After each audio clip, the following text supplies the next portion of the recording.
जी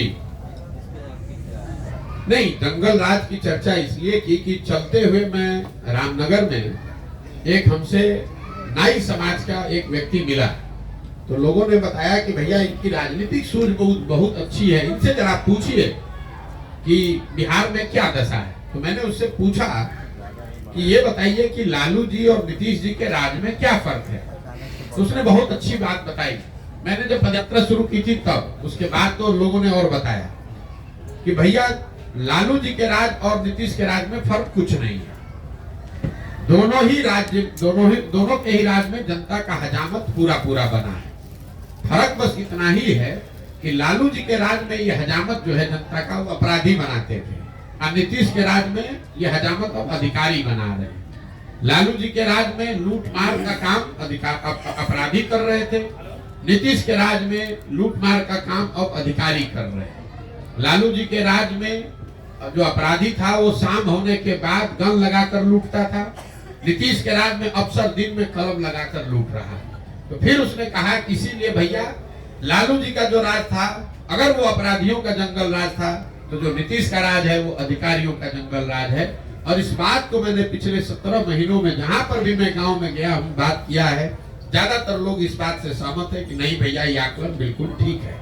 एक बात सवाल और है कि आपने ये भी कहा था कि अभी जो बच्चों के लिए आप वोट करेंगे जी, इसमें सारे लोग कहते हैं कि मैं रोजगार दूंगा, कोई ऐसी पार्टी तो है नहीं जो कहती है रोजगार हम नहीं देंगे। बच्चों के लिए फिर कैसे वोट करें? बच्चों के लिए वोट देना और रोजगार के लिए वोट देना दोनों में फर्क है। आप पार्टी कह रही है कि हम किसने आकर रोजगार के लिए वोट मांगा, हमको बताइए।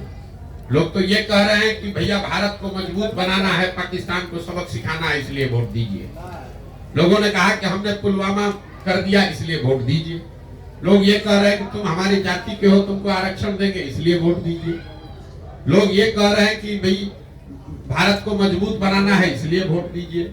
लोग ये कह रहे हैं कि हमने मंदिर बना दिया इसलिए वोट दीजिए। लोग ये कह रहे हैं कि मुसलमान नहीं जीतना चाहिए इसलिए वोट दीजिए। लोग ये कह रहे हैं कि तुम हमारे बच्चे को इस बार मुख्यमंत्री बनाना है इसलिए वोट दीजिए। लोग कहाँ कह रहे हैं कि हम तुमको रोजगार देंगे इसलिए वोट दीजिए। मुझे कोई वक्तव्य किसी नेता का दिखा दीजिए।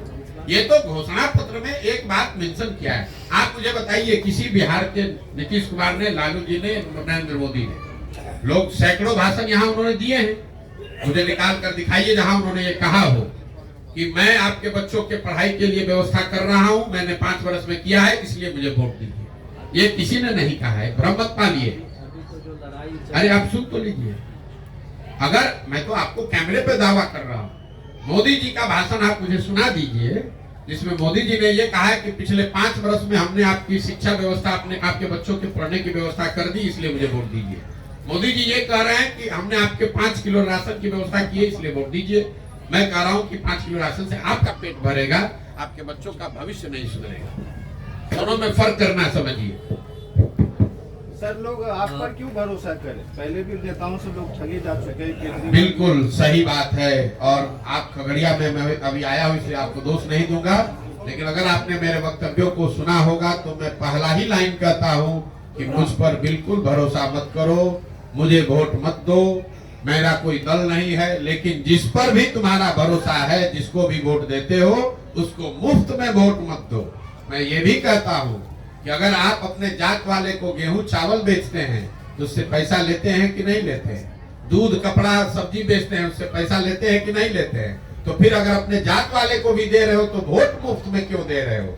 वोट अपने जात वाले को देना है दो, लेकिन कम से कम उससे अपने बच्चों के लिए रोजगार और पढ़ाई को मांगो। मुफ्त में वोट दोगे तो वोट चाहे मोदी को दो या लालू को दो, नीतीश को दो कि प्रशांत किशोर को दो, नुकसान होगा ही होगा। मैं ये बात बता रहा हूँ, मैं किसी को नहीं कहता हूँ, मैं सामने से खड़ा होकर कहता हूँ कि अगर हम पर भरोसा करके हमको वोट दोगे तो मैं भी कल आपको ठग सकता हूँ। इसलिए भरोसा हम पर मत करो, अपने आप पर भरोसा करो, अपने बच्चों के लिए खड़े हो, अपने बच्चों का चेहरा देखकर वोट दो। मोदी, लालू, नीतीश, प्रशांत किशोर का चेहरा देखकर वोट मत दो। एक मिनट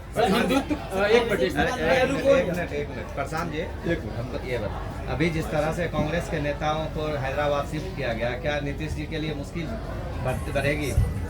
देखिए, जब आप 42 विधायकों के साथ कुर्सी पर बैठे हैं तो आपकी प्राथमिकता और आपकी स्थिति कभी भी वो सरकार स्थिर हो ही नहीं सकती है।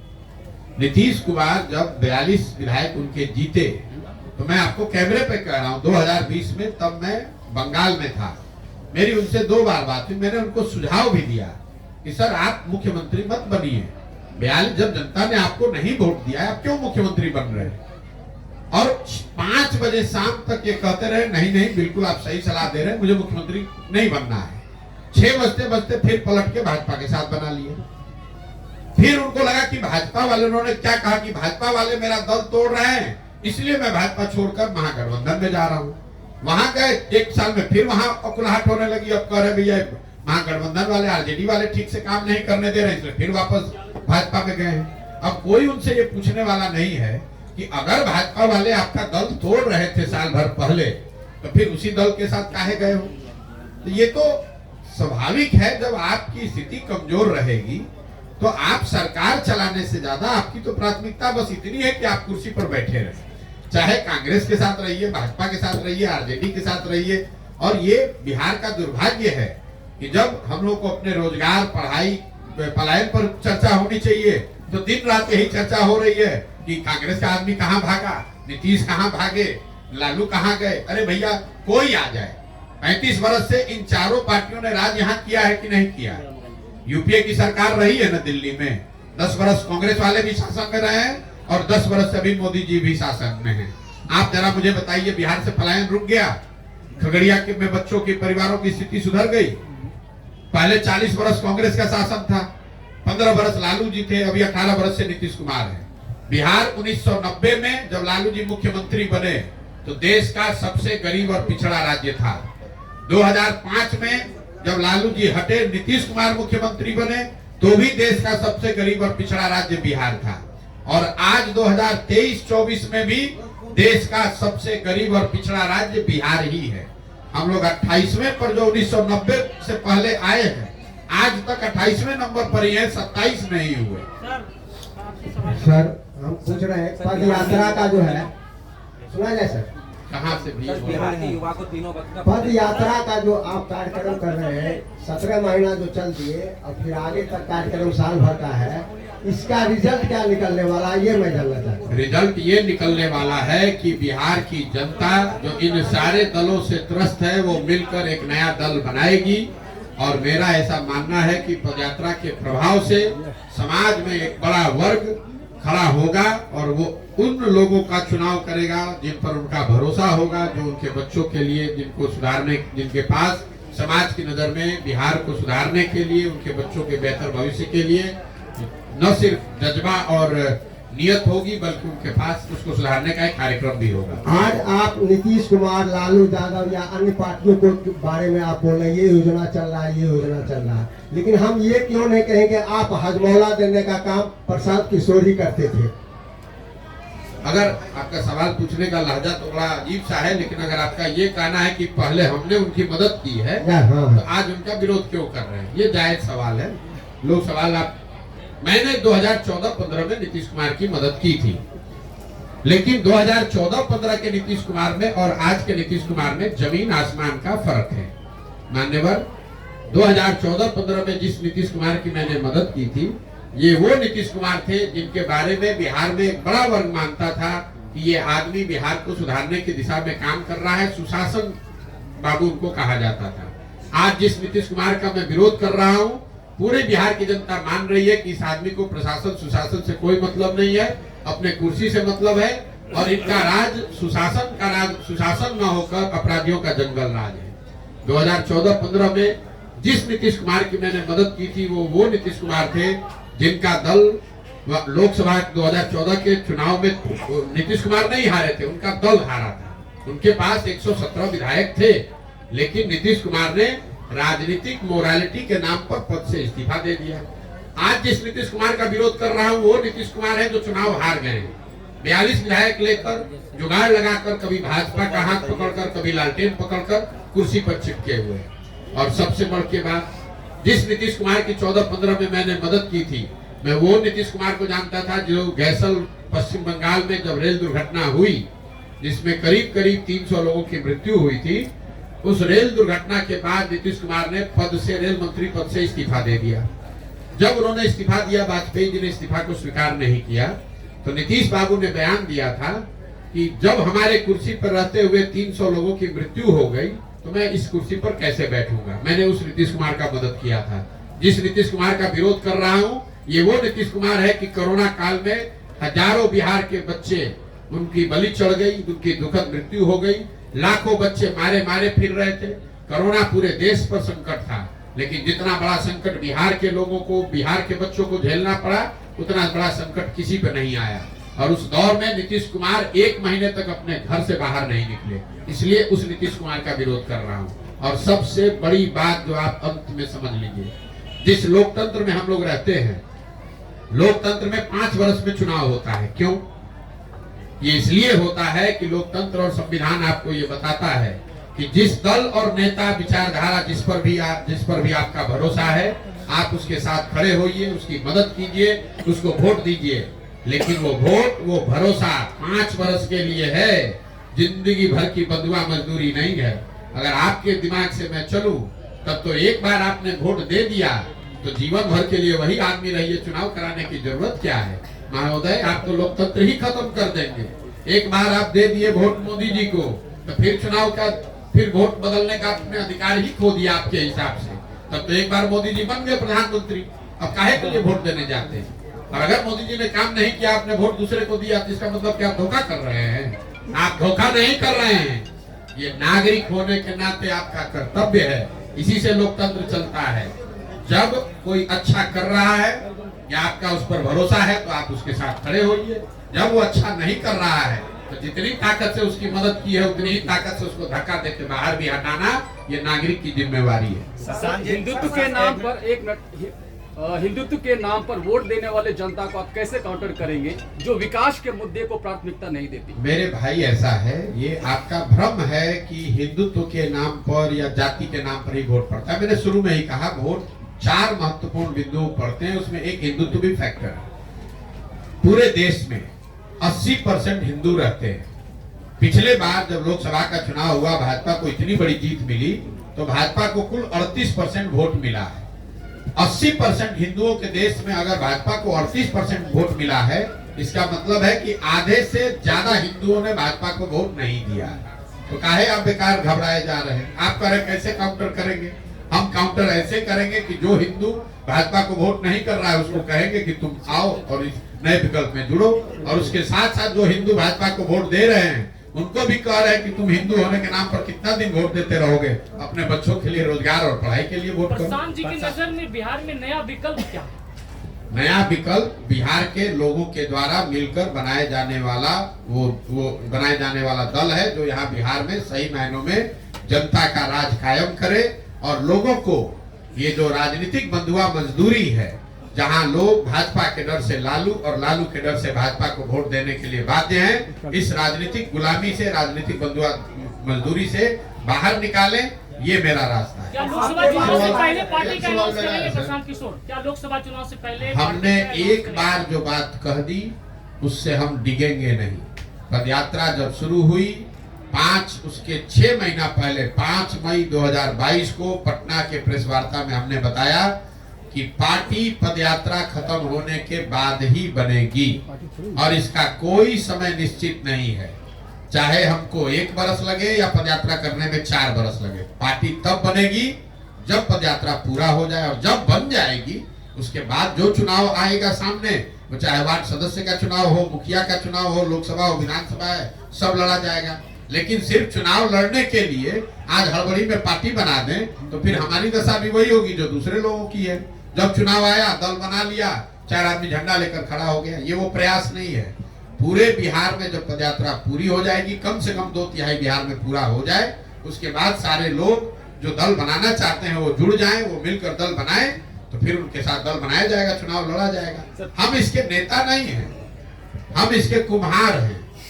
जो घड़ा है वो तो मिट्टी और चाक से बनता है।